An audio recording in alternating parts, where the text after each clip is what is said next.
です。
Hello, everyone. Hello. Welcome back to another episode of iChongqing Region News Channels. This is Echo Chen and Zlata, one of our interns who's from Kyrgyzstan. This year marks the 10th anniversary of the Belt and Road Initiative, aka BRI, as the third Belt and Road Forum for International Cooperation opened actually in 16th, we invited a guest from Kyrgyzstan, Zlata, a student who lives in Chongqing and exploring her passion for the city's culture, and Adlir Shakirov, an influencer who lives in Kyrgyzstan, to join us in the live stream. I'm glad to have you guys here. Livanta Konuwana, a lecturer in technology at a Sri Lanka Public University in Kyrgyzstan, to the Ministry of Agriculture, and Dr. Huang Dongbing, who has been with Chongqing University of Post and Telecommunication as a professor of management, science, and engineering, joined the show from the side of the campus. We will show you the very authentic city view of Bishkek and talk about the cultural exchange in education communication between China and Kyrgyzstan. Like and share, subscribe us. Our first section is about to begin. So this is the part that I connect with Kanjan, our journalist in the campus of the Chongqing University of Post and Telecommunication.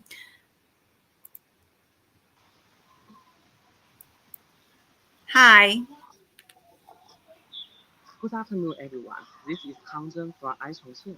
Right now, I am at the Chongqing University of Post and Telecommunications. And before I start, I'd like to introduce you a little bit about this university and that can explain why I am here and also why does CQUPT have the strength to host this workshop. So Chongqing University of Post and Telecommunications, CQUPT, is one of the key national universities of the post and telecommunications, a high-level teaching and research university with distinctive features and advantages, and with significant influence in the field of information and communications.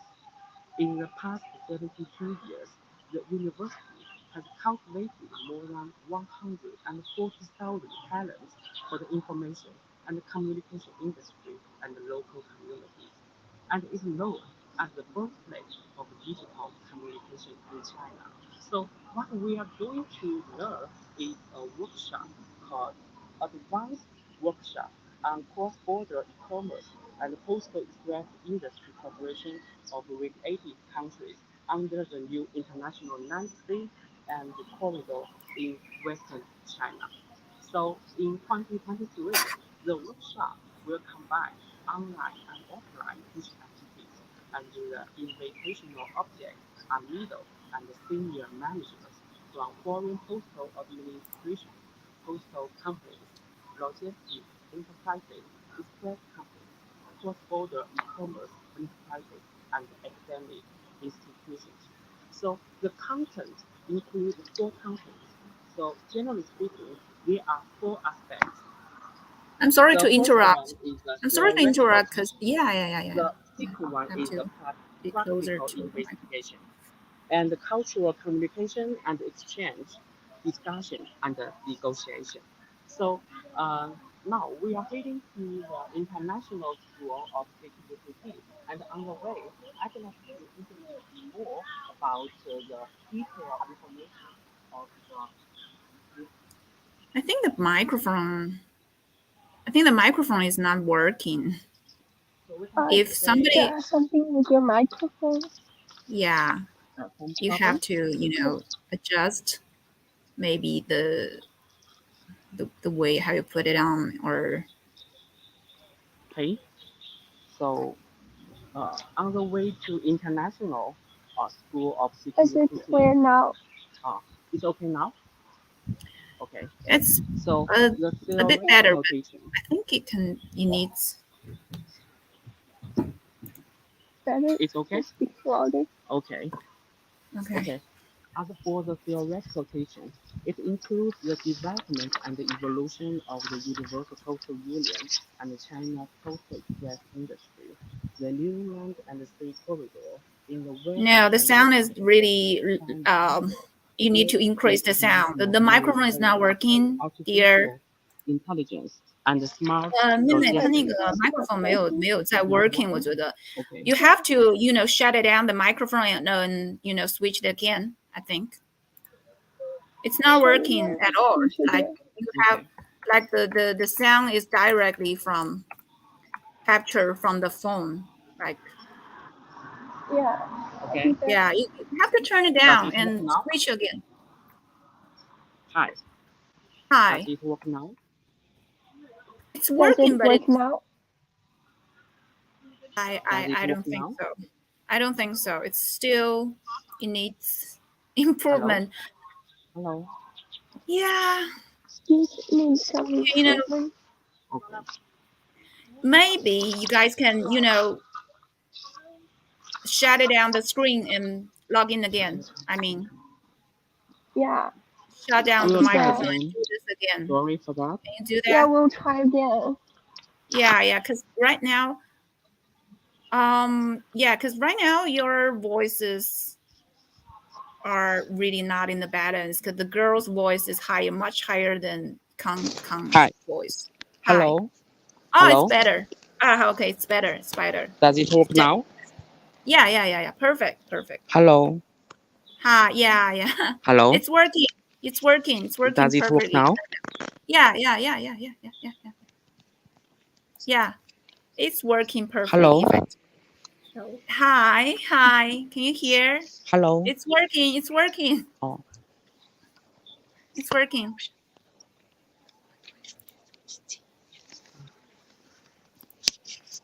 Hello? It's working. It's all right. It's all right.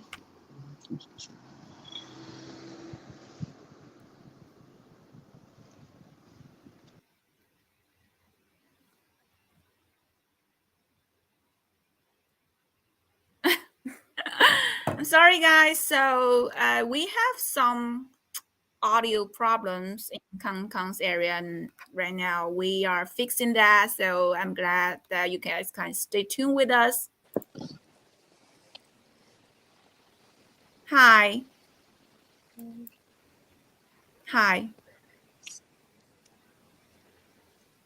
So the audio is much better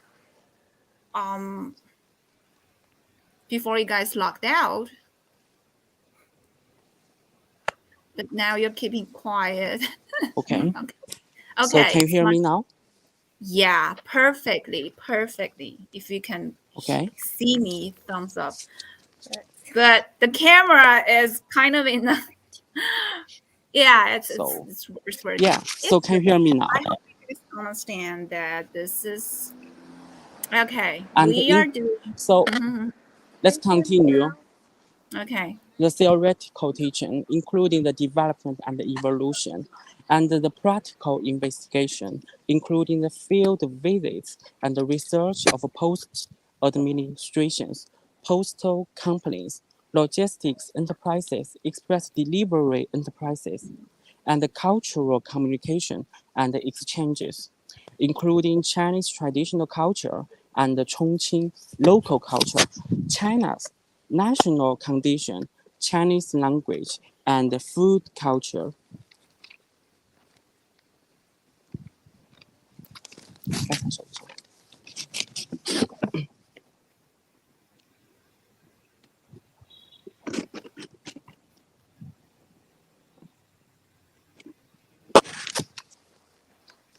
So there are also discussion and negotiation, experts and scholars, postal administrations, cross-border e-commerce enterprises, logistics enterprises, postal express enterprises, and students to discuss the difficulties and the countermeasures in cross-border e-commerce and the postal express industry.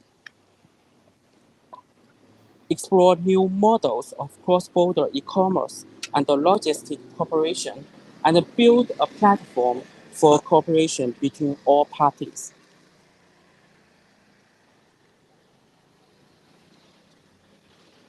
So as we can see today, Chongqing has a very beautiful weather. And actually working at the campus, it reminds me the old days and the precious days of my university time. And now we have arrived at the International School of CQUPT. And there we have two guests are waiting for us.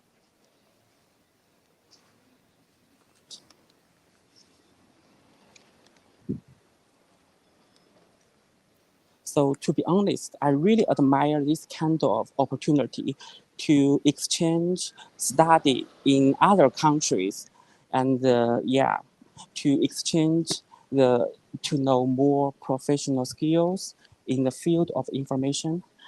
But also, this is a very precious chance to know Chinese society and the Chinese culture, right? So now we have arrived at the International School of Chongqing University of Posts and Telecommunications. So just now, I have got a detailed schedule for this program in the following 30 days. So from the course name, we could have a hint. So for example, on the October 23rd, there is a course named Overview of New International Land-Sea Trade Corridor in West China and Development Analysis of China-Europe Cross-Border E-Business Logistics FBA.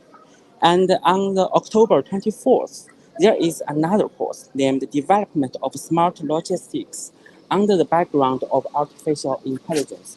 And what attracted me most is the course on October 25th, the network structure and intelligent knowledge of global postal service companies against the backdrop of e-business. As we know, on 18th October, China, Xi Jinping announced 8 initiatives to support high-quality Belt and Road cooperation. So from that report, we notice a keyword is the e-business. So we can also find that this keyword appears in the schedule. So from that, we could know that these schedules are closely related to the latest development of the information industry, right? So, and now, next, we will interview the lecturer, Mr. Huang, and a student from Sri Lanka in the program. So let's learn how Chongqing University education promotes the communication and exchange of political, business, and academic elites in the Belt and Road countries, as well as in-depth understanding of the development trend of China's information and communication industry, digital economy, and the postal industry. So let's go.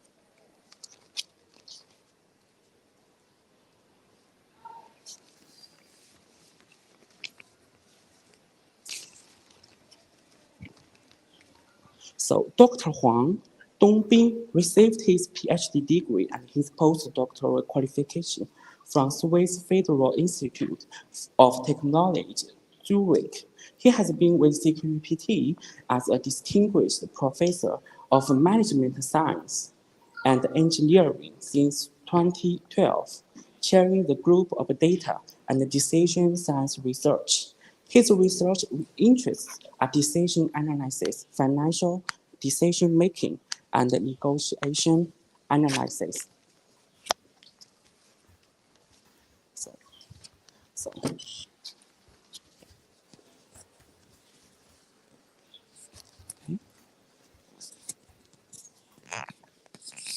can I help you?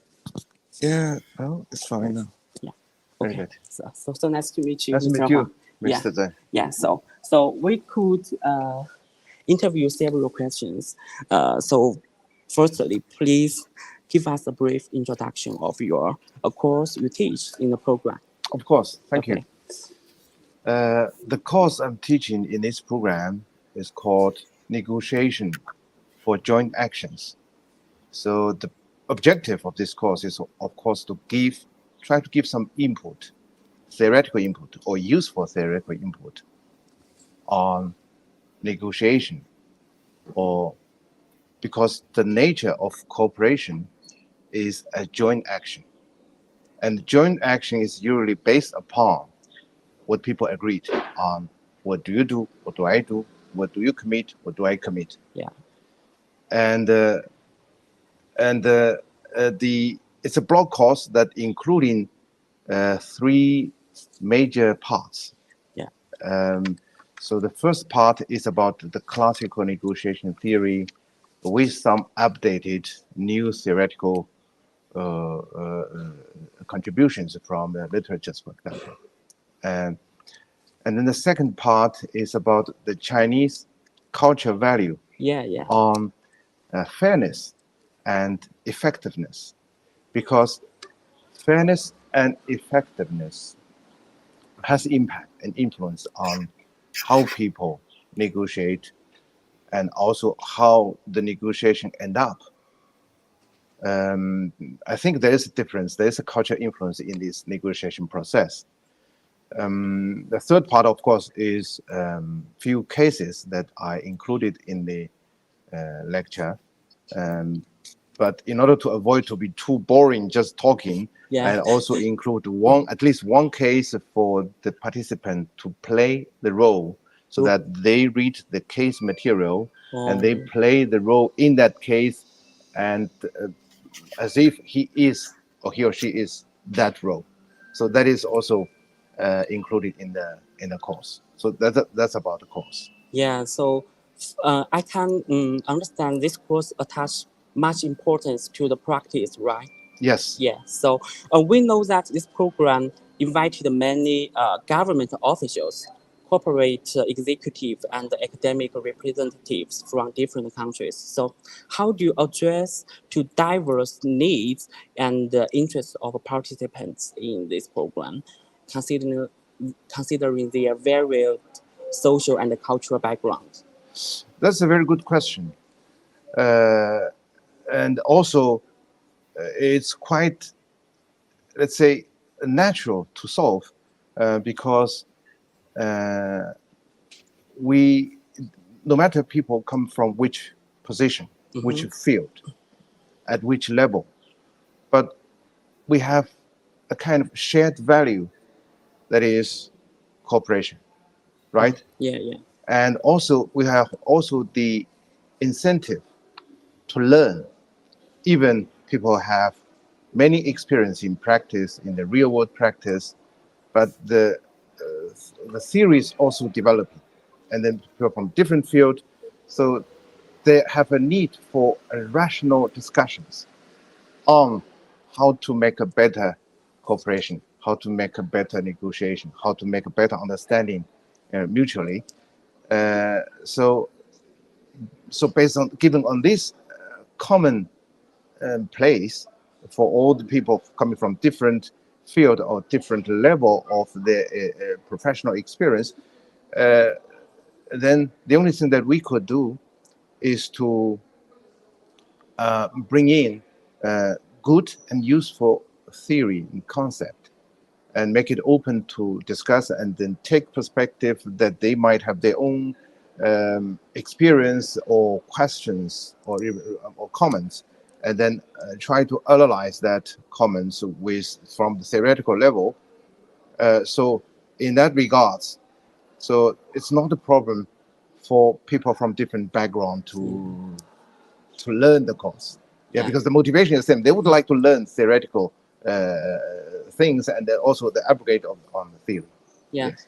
Actually, I really admire this kind of opportunity that can gathering many people from different countries, different academic or cultural background, and it reminds me the study periods in UK. Yeah, when I was a student. Yeah, so I could have a multi-dimensional concept of the world, of the technology. Yes. Yeah.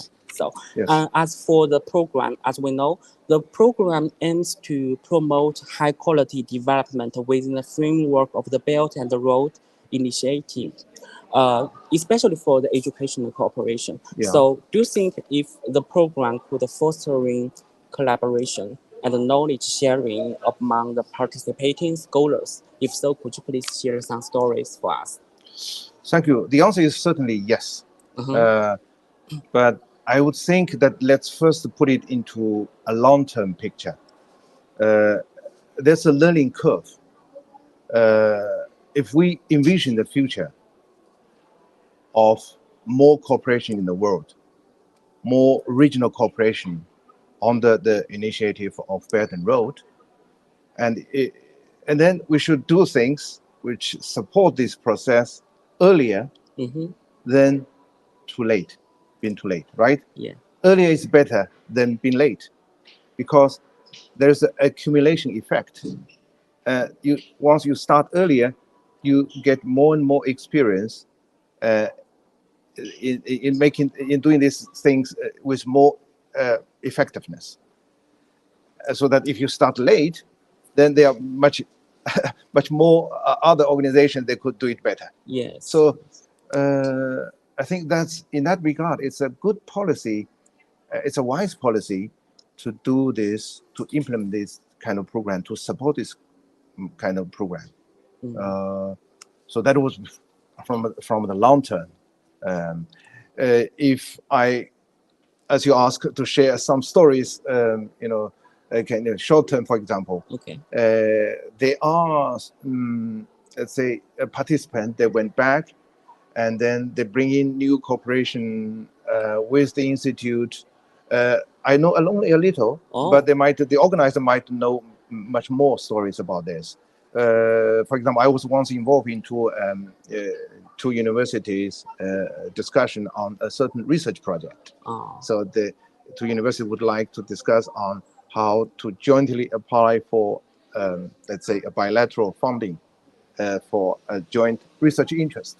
So with quite a few people participate, and they did that very well. And as I was also informed from one of the member participants from this year, and then the more student, more scholarship for master study, bachelor study was also assigned, allocated to the student come from his country after that he started the cooperation. So it's kind of a networking, a natural networking. Yeah. This process, the longer this process lasts, the more benefit, the more examples that we could witness or see. Yeah. So how about you? Because you are also a participant in this program. Yes. So are you personally gain something from being involved in the program? Even as a teacher, what is the most important, let's say, gain?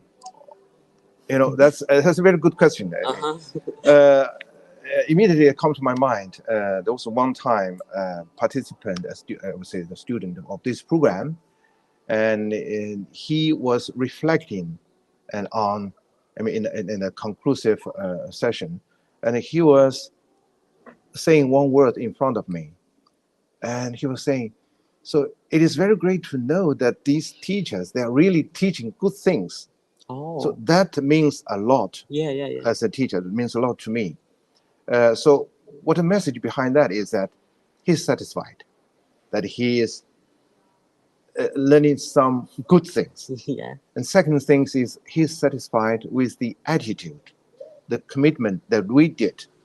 So that we are really honest, and then we are serious, and then in that cooperation, right? So that is a great reward to me. And then I don't think I need more than that. For example, this year and the next week, I will give lectures again for this advanced seminar. I still hope that I should make this image to the participant that we are really teach the good things. Yeah. That's the award to me. Yeah. I think that's a very high standard of uh, evaluation for a teacher, right? Yeah. Yes. Thank you. Thank you. That's true. Okay. So thank you for Mr. Huang joining our live today, and let us have a better understanding of this program. and potential opportunities for the Belt and Road countries, especially in the educational cooperation, right? Yes. So, and now next, we are going to interview another side of the program from the perspective of the students. So let's go. Hi, nice to meet you. Yeah. So yeah. So nice to meet you. Yeah. So could you please do a brief introduction about yourself for our audience? Okay. Oh, sorry. There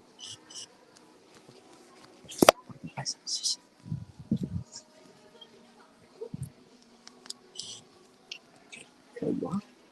Okay. Let me help you. Sure. Okay. So could you please do a brief introduction about yourself? Yeah, good evening to you. So I am Nivanta Kanwana. I am a lecturer in technology from Sri Lanka. I am a lecturer in a public university. So I am actually working more towards, in technology we have various aspects. So I am trying to, I am actually working on the automation of this agricultural sector in Sri Lanka. That is basically my first area as technology and agriculture, a combination of these two. Okay, so how did you know about the project and why did you decide to participate in the program? Yeah, actually, CQPT is a very much known place to me. So I have visited several times CQPT in 2017, 19, like that. So every time the CQPT does this kind of training and exchange, I get the information. So every time, the important thing is, every time we gain a lot of things. We get a lot of things from the university, from this training. So that is the basic reason that we came this time also. And more importantly, now just this is started, right? So we would like to, this time we would like to concentrate more on, okay, modern post plus some industry automations that for our Sri Lankan industries, how we can use artificial intelligence and automation to support the Sri Lankan industries and the service sector, especially. Okay, so what do you think are the current situation and the challenges in the field of communication in developing countries? Okay, will I start from Sri Lanka? Mm-hmm.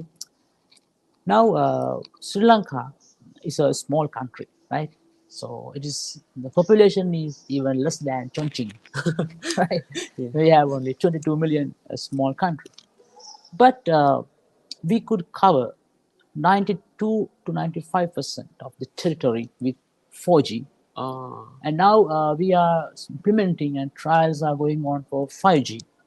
So we have a limited number of mobile telecom operators. We have 3 plus and 1 landline operator from the government. So in my case, when you come to Sri Lanka, developing countries in common, there are various challenges that they face. The one thing is the digital divide. That means in developing countries, they have a demarcation for the rural and urban areas, right? So the people in urban areas get little more chances than the rural area people. So that affects the capabilities of the rural community to come up and make their own businesses. So that is kind of one challenge that we have seen. The other thing is the limited funding ability. Every startup needs some fund. So funding is very much difficult in developing countries. So I think, and as well as the government face difficulties in funding for the structure or infrastructure development. So the government difficulties in infrastructure and the funding difficulties for the startups as well as the digital divide are the main challenges I see in the developing countries. Oh, yes, I can agree more. So, what opportunities do you see for cooperation between China and your country, Sri Lanka, in the field of communication? Yeah, actually, there are a lot. A lot, yeah. There are a lot. Is it your last question or? Yeah. Okay, okay. Then I will take some more time to answer, right? Okay. Okay. Now, actually, when you come to Sri Lanka, uh, we are a very good historical friend of China. We always work with in a friendship with China, right? So now the initial collaboration that we can do, it is the education, Education, right? yeah. Because we need to change the country by changing the people. People can be changed from the education, right?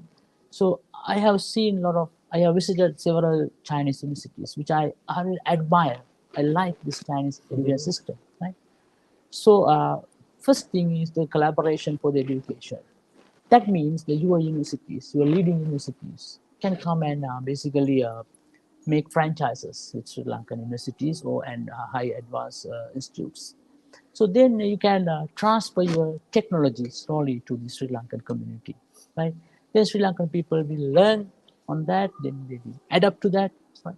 And then they will increase their capacities. So that is the number one. The number two, we can work on various existing infrastructure facilities which have been devoted for the economic development. For example, Port City. Port City is a city built by reclaiming the ocean, Indian Ocean, a little small patch. So that is totally done by China with the Chinese fund. We did that, and we have the South Asia's tallest communication tower, the Lotus Tower. So these investment opportunities. Now, when you say port city, there are a lot of tax concessions are available, and now we are going to interconnect this total port city with the 5G connection, right? So that's a big project. So that interconnects everything. So the China collaborations are very much important, and investments are very much important to develop this industry. The number three is IoTs and the big data. Yeah. You know that now the narrowband, massive IoTs, as well as the broadband IoTs for UAVs and other AR, VR type of things, and narrow bands for the metering and other type of things. So we need to make smart cities. Now in China, you have done smart cities, right? You have automated your companies, you have automated your cities, houses, right? So that green economy that we also should stop on. So for that, we need your support basically.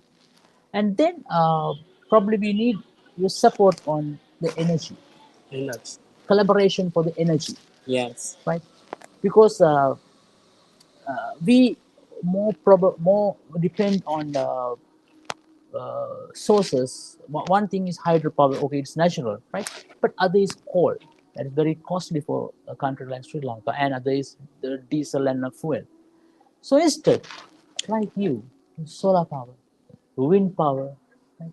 These natural power sources are very much available in Sri Lanka, Oh, yes. right? Yeah. So, but we are struggling to convert them into energy, right? So, I have visited your National Wind Power Research Center very recently. So, I saw that how much capacity, how much potential that we have to basically work with the wind power, right? And the solar power is also. So, and finally, right, I'm going to wind up this discussion properly, very nice discussion. And so we need to develop a kind of a developing ecosystem for young entrepreneurs, young people, to give them some push-up support to start new business. and to accelerate, incubate, accelerate, and mentorships, right? So China is a great example. Now your economy, your digital economy is now 50 trillion yuan, 50 trillion yuan by Yes. 2022, right? It is with a growth of 15%, 15% of annual growth. That's a very big growth it compares to entire world, right? Your big data economy is itself 1.5, I think 1.57 trillion USD, right? So China is the real showcase for other countries to convert their economies into digital economies. You are the benchmark. Right? Your benchmark insists other countries, Oh, and we can take examples like how you have converted, right? How a traditional normal company with a normal operation flow converts into an more smart company and expand, right? Increase efficiency and earn more profits, everything, right? So we need your collaboration to learn from you, right? One thing that Sri Lanka is having advantages is we have a very good human capital. Human capital. Our people are having 95% of literacy. 95% of literacy. They are very good in ICT, knowledge acquiring, right? But they need opportunities, right? So in business process outsourcing, likewise industries, right? We can support China in our way, right? So that collaboration is the expectation from Sri Lanka right now. wow. So thank you for your support, Yeah. and thanks for your joining our live today. Yeah. So that's the end of today's live from CQUPT. And actually, after interviewing the participants from this program, I felt that if you are a fan of Chinese culture, or if you have a passion for the information industry, this workshop you cannot miss it out. So if you have interest in the futures workshop, you could visit the official page of Facebook and Twitter from CQPT at CQPT 1950, or visit the International Student Service System of CQUPT. So that's the end of this part, and now back to Echo in the studio.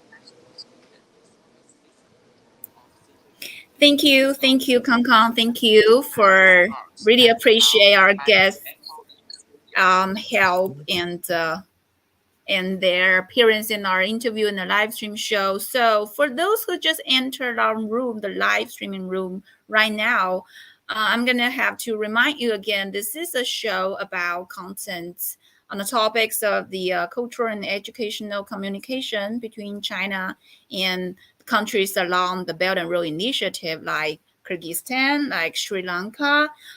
These are really, really great countries that has a long history, and we were sharing, the diversity and the culture together. So this is the part that we entered our second section, because the first section we have to repeat again that Kangjeng was doing an interview and live stream in the university, Chongqing University, a post in telecommunication, where it has opened its third advanced workshop on cross-border e-commerce and postal express industry cooperation of radiated countries under the new international land and sea trade corridor. This is really a major project in Chongqing between the university and Chongqing municipal government. So I think it's really great to see those students from countries along the Belt and Road that they can learn actually knowledges and technologies to improve their, fields in economical, in laws, in telecommunication. So without further ado, let's enter our second section with our guests Lata and Ed.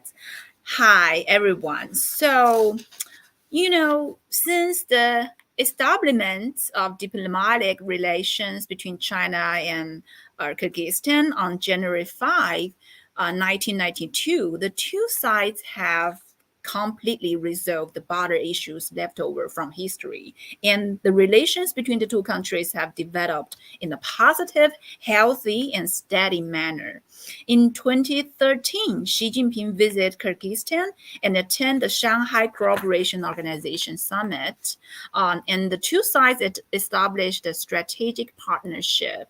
That's also the year of the China brought the Belt and Road Initiative to the table. China is Kyrgyzstan's largest trading partner. From January to May 2023. The trade volume between China and Kyrgyzstan was 6.839 billion US dollars, a year-on-year increase of 52.9%. The two countries enjoy good cooperation in education and culture. These two sides have organized Culture Day activities many times. China has established 4 Confucius Institutes in Kyrgyzstan with 21 Confucius classrooms. That's really fascinating, I think. China also and Kyrgyzstan enjoy active local exchanges and have established 23 pairs of sister provinces, states, and cities. So I'm going to start our conversation with guest from Kyrgyzstan. So, hi. So why did you start to learn Chinese, and start abroad? I started to learn Chinese on the advice of my mother. I started learning this language like in 2016, and even at that time, we had a lot of Chinese people in Kyrgyzstan who were like engaged in the business or were worked as a student, as a teacher at the Confucius Institute. So even at that time, my mother, she knew that the knowledge of the Chinese language is the road to the future. So that time I decided to start to learn Chinese at the Confucius Institute. And then I applied for a Chinese government scholarship and started my bachelor's degree at Yunnan University.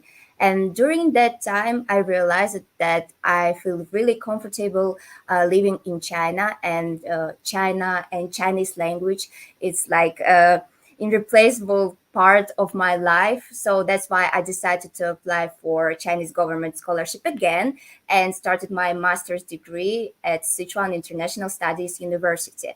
So what I want to say that I think that if you start to learn Chinese, it's like you have many opportunities in your life.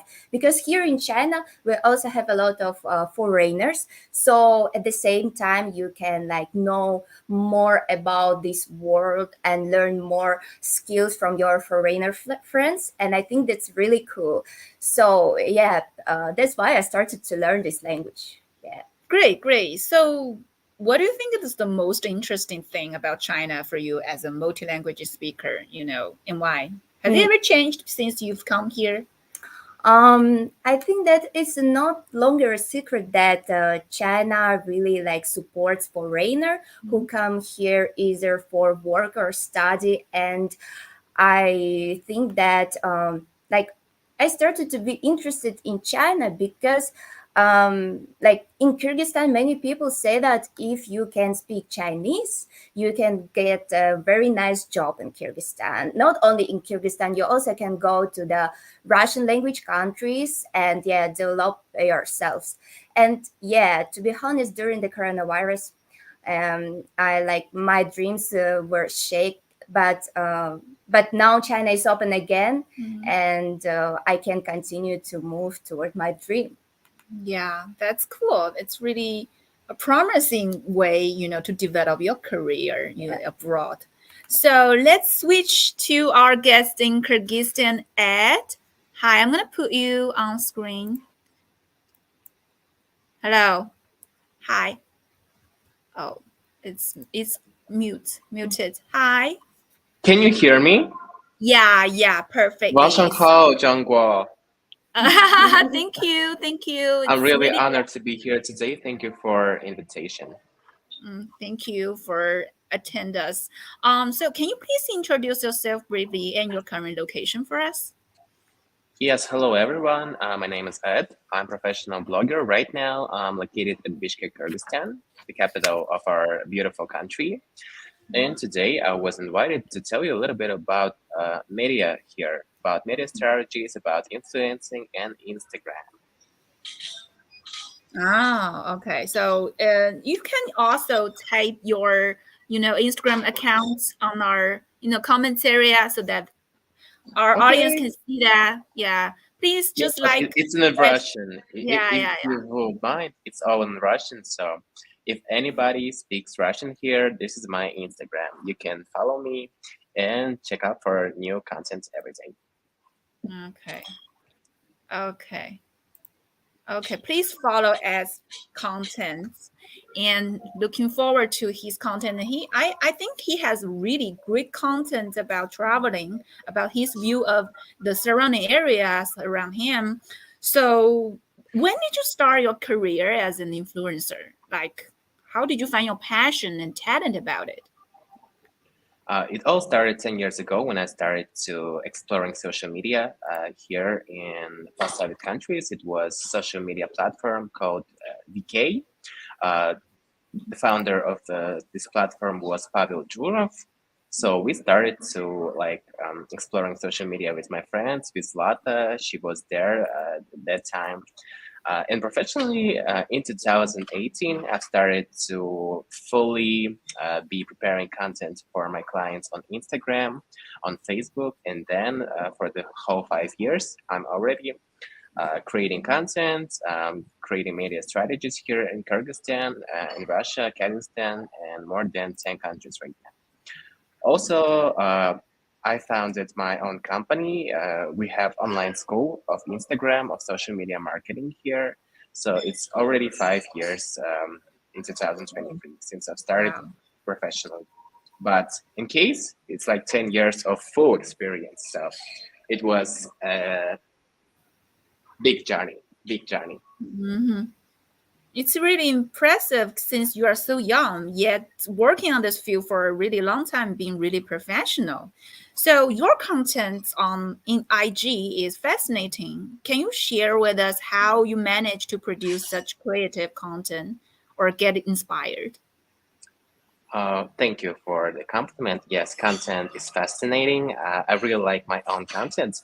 One of the greatest challenges to be as a content creator here is always checking for the new content on all the platforms.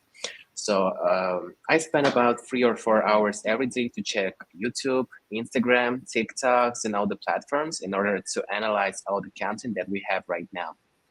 Like what's going on in the world, what do influencers do outside of the country, what is trending right now, which sound is trending right now.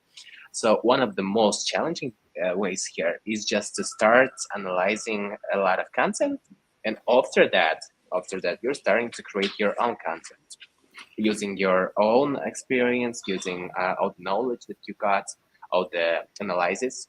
So this is like the most challenging part. But if you do it pretty well, your content is always going to be good because you are taking like 1,000 pieces of content of everyone and creating it into one beautiful diamond, and you can make a lot of money with this content. So Instagram in Kyrgyzstan now is really upgrading to the new level.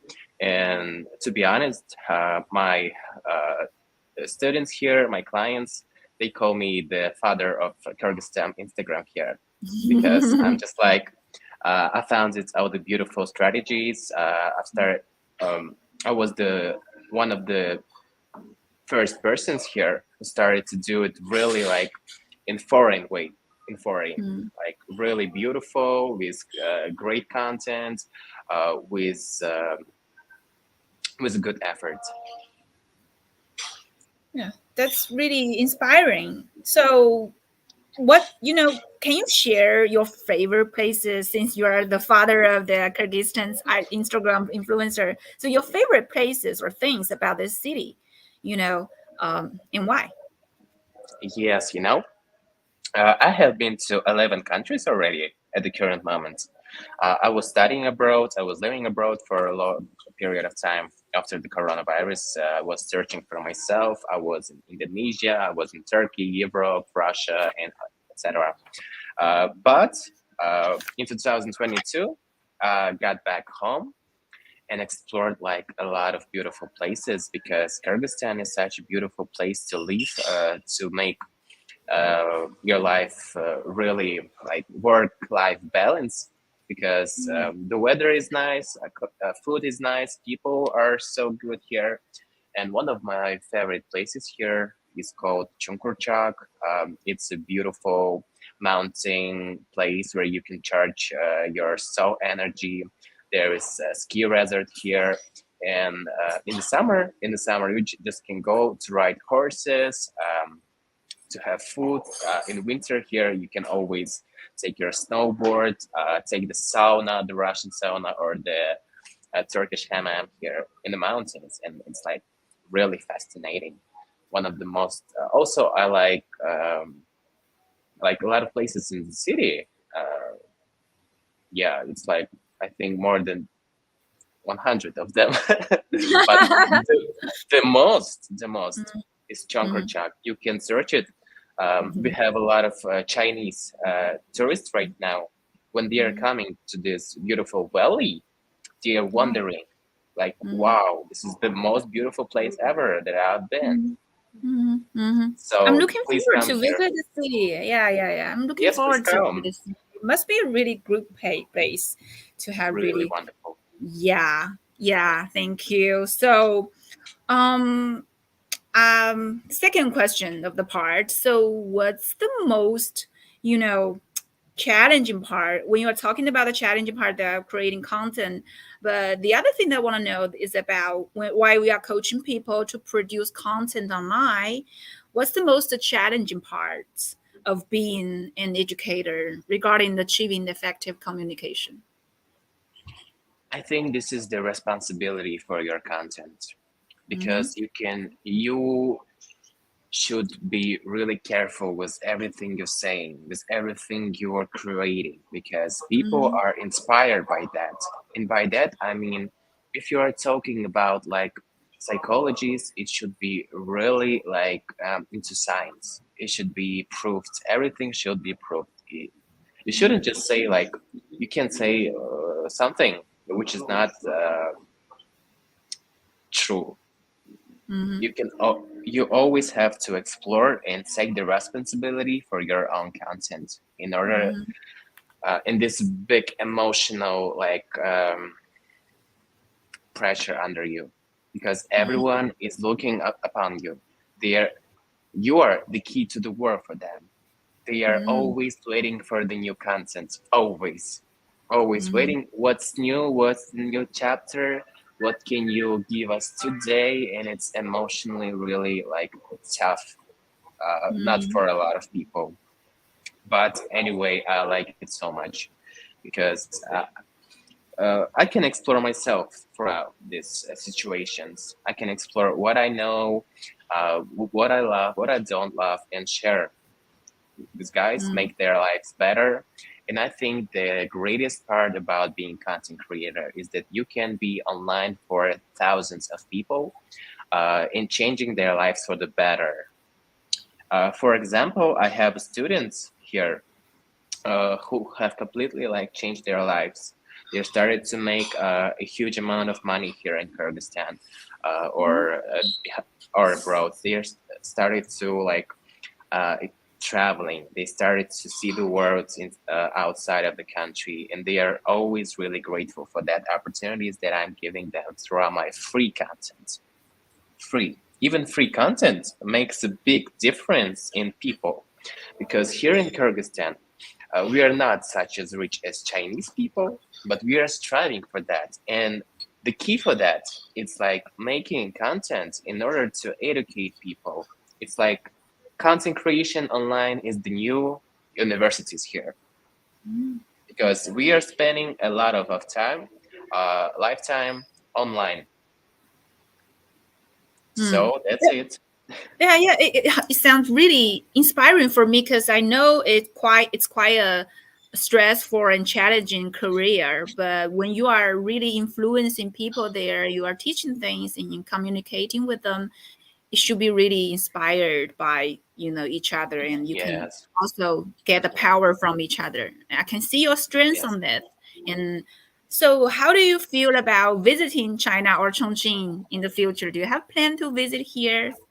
Yes, I'm learning Chinese right now. I really like Mandarin. It sounds amazing. It's like I think China is one of my top destinations which I want to go because it's like completely different worlds with completely different mindset, with completely different language and culture.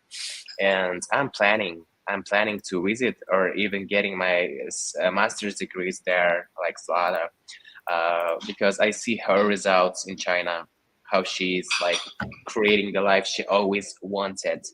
And China gives this amazing opportunities for the foreign students. And I'm always up to like visiting China like for already 5 years, but it was coronavirus, so now borders are open. So I think next year is going to change everything. I will come to your beautiful country and explore because also I like Chinese food. I like Chinese songs, like really amazing. Like this culture is completely like mind blowing. Thank you, thank you. So we the minute I'll get back to Zlata. Zlata, we are talking about the her perspective of our city, of her experience. So what do you think about the education project like by Chongqing's University to promote the development of the countries along the Belt and Road, like this today's the project that we showed? I think that this is a great start between like for cooperation between Chongqing and the Central Asian countries, because unfortunately, here are so less people from Central Asia in Chongqing because you know that the northern part, the northern country, they really don't know what is the south of the China. So I hope that with this project, like we can popularize Chongqing in Central Asia, and it will help like to invite more talented people to come here. You definitely have a really wide vision of this, and I think it probably will relate to the mayor that you're working with in the university. You are working on the news and media Mm, mayor, right now. no, now my major is Russian interpretation. Ah. Yeah, but yes, I work like in Yeah, by you work like a Chongqing social there, media yeah, influencer. for a Yeah, it's while. really Yeah, and I really think professional. yeah, and I think that if I will have a chance in the future, like after I graduate from university, I really want to be like the bridge between Chongqing and Central Asian countries because I really like this place, and I want more people from my country and from Russia know this place and come here for studying or for working, whatever. Yeah, that's really a great vision. That just answer my question next, like your next plan when you graduated. That's your, vision of this. I'm really looking forward to. So for both guests here, I have the final question set for you. So China and Kyrgyzstan have worked really closer in the past 10 years under the Belt and Road Initiative. So what do you think about this BRA cooperation that has brought to you in real life? Um, like how do you benefit from this strategy? Mm, I can say that the BRI project, I can say that it helped me to let my dream come true to study here in China. And yeah, I can say that now Kyrgyzstan and the relations between Kyrgyzstan and China are really nice. And that's why it gives like more opportunities and scholarships and free trainings for the talent people from my country, and I'm really grateful for like having this chance to develop myself in China, and I really hope that in the future I will able to help like build the bridge between the two countries and let more Kyrgyz people come here, come to China. Yeah, and I think that this BRI project, yeah, it really can help to popularize Chongqing, and yeah, I think it's a really great like a project for us, for our country, and it also can help to develop our small country like let people from Kyrgyzstan know what is the big world, know that China is a good friend for our countries, and maybe they will have like more business programs or like exchange programs between two countries. I think it's really nice for both countries. Okay, so how about you, Ed? How about what your feelings about this Belt and Road Initiative? What do you think about the benefits from I think Kyrgyzstan benefits at all sides because since we started to establish our international relationships, the life here is completely growing for the better side. Roads are building, new projects are building, beautiful buildings, beautiful city areas, and I'm really proud of my city right now because a lot of foreign investments, especially Chinese, right now are developing all these things that we were striving for a really long period of time. And thanks for the Chinese government, thanks for your beautiful president for making all these things happen, for making our lives better here. Thank you. So I think the last part is about the actually culture. Maybe you guys can share if you are introducing your country and your city to Chinese or other people in the foreign countries. What would you say about your motherland? Like, I think that like every Chinese person should visit Kyrgyzstan. Why? Because I think like not only Chinese, I mean like Chongqing people. Because like Chongqing reminds me of my homeland. Because in Kyrgyzstan we also have many parks, mountains, forests, and if you really like hiking or skiing, for example, you can come to my country. And also prices are really low in my country, and we also have a really nice food. Like for example, we have a lot of Xinjiang people from Xinjiang, and also have good Chinese food. Because I know that Chinese people, when they go abroad, they cannot like they cannot used to eat that food. Western food. Yeah, Western food. So yeah, if you really want to like just take a rest and enjoy the nature and eat good food like for low price, just come to Kyrgyzstan. Really, It's really practical advices. How about you, Ed? What do you want to introduce to audience or about your places, things like that? I have been traveling for a lot of countries, but my motherland has such an amazing, like, energetically places. I've I don't feel like this anywhere in the world. It's like energy here is so good. I don't know, maybe this is mountains, maybe this is the people, but the energy is like making your skin shine better, making you feel good.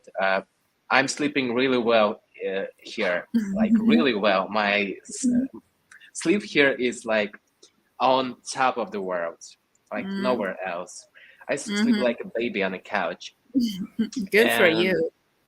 if you want to be energetically like energized here, explore these beautiful mountains, uh, get some new beautiful culture. Like culture is really good also here. It's like really amazing cuisines, people, traditions. You should definitely come to Kyrgyzstan in order to explore everything. And as Lada said, the prices are here is so good, so affordable, like for a lot of even like uh, you don't have to spend much to explore all the Kyrgyzstan. It's like a small country. We have a small country, but really beautiful and unique. Thank you. And okay, let's switch to. So I actually see your landscapes, the cities and the country's landscapes from as Instagram accounts, and it's really beautiful. And I believe that really authentic and pure energy is really attractive for people around the world, especially for China, because China is really a crowded places. We definitely want to looking forward to more beautiful places to live our life or just take a trip there to enjoy a part of our time. And I'm really looking forward to. And also, Ed's exploration and your exploration inspired me of some lines from television show that I just watched. They've been talking about the people that left their home and looking for new destinations, new life experience, and things like that, just like you guys. And then they go home and find out that the home is the best, and they can tell the Yeah. stories, yeah, to others, that just to improve that the home is the best. Not because they just stay there, it's because they go over the world and they experience more, and they can find the real part, the real fascinating part about their homeland. That's really, really fascinating. And I'm really grateful to hear your stories about this country and the city there. And I really appreciate your appearance and every guest today. And I'm really thrilled to have you on our show today.